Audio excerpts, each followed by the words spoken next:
ก้อยเปิดตัวน้องทะเลลั่นไม่เคยขอเงินสามีตูนเผยความในใจทางด้านนักแสดงสาวก้อยรัชวินและสามีนักร้องดังอย่างตูนบอดี้สแลมได้พาน้องทะเลมาเผยโมเมนต์ความข้างรักของคุณพ่อคุณแม่และความน่ารักกับพัฒนาการของลูกชายวัยหนึ่งผ่านทางช่องรายการคุยแซบโชว์โดยสาวก้อยว่าตอนนี้น้องทะเลเริ่มตัวเองมากขึ้นพูดได้หลายคำแล้วเป็นเด็กแอคทีฟชอบวิ่งเล่นเริ่มไม่อยู่นิ่งแล้วจะมีพฤติกรรมชอบเลียนแบบเพราะวัยนี้จะชอบมองสังเกตว่าผู้ใหญ่จะทำอะไรก็ตามเป็นช่วงที่อยากจะเสริมอะไรอยากให้โตแบบไหนเช่นอยากให้ลูกเป็นเด็กดีมีมารยาทอยากให้ลูกยกมือไหว้คนเราก็ต้องทำให้เขาเห็นแบบซ้ำๆแล้วอยากให้ลูกแสดงความรักโดยการหอมแก้มพวกเราก็ต้องหอมแก้มกันให้ดูก่อนสิ่งที่ตนไม่เข้าใจคือจะพยายามบอกเขาตลอดว่าพ่อชื่อตูนแม่ชื่อก้อยแต่ทุกครั้งถามว่าแม่ชื่ออะไรเขาจะบอกว่าตูน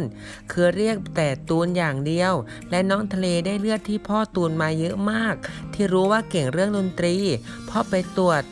My DNA ที่เป็นการวิเคราะห์ผ่านลายนิ้วมือว่าถนัดอะไรอันดับหนึ่งคือดนตรี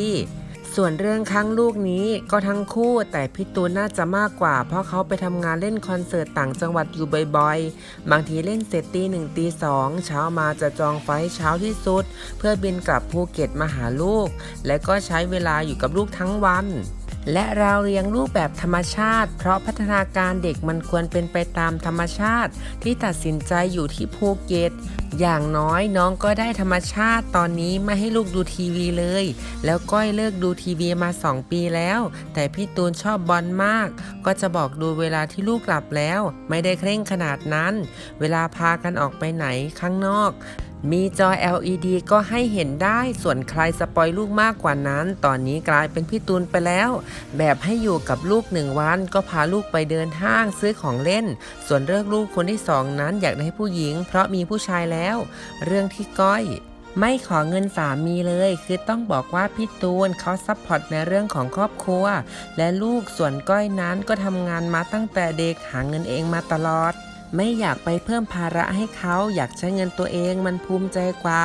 ก้อยก็มีธุรกิจที่สร้างรายได้ให้กับตัวเองเหมือนกันและอยากต่อยอดดูตัวเองและลูกสิ่งที่อยากบอกลูกก็คือพ่อกับแม่รักลูกมากๆจะอยู่เคียงข้างทะเลเสมอและก้อยก็ต้องขอบคุณพี่ตูนที่ทำให้ก้อยและทะเล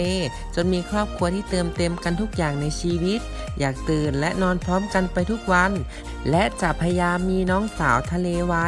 ส่วนด้านพี่ตูนเผยว่าตนนั้นบอกอยู่ตลอดแล้วว่าพูดกับเขาทุกวันว่ารักมากขอบคุณที่เสียสละให้ครอบครัวและดูแลครอบครัวเป็นอย่างดีค่ะฝากกดติดตามกดกระดิ่งแจ้งเตือนเพื่อรับชมคลิปใหม่ๆด้วยนะคะ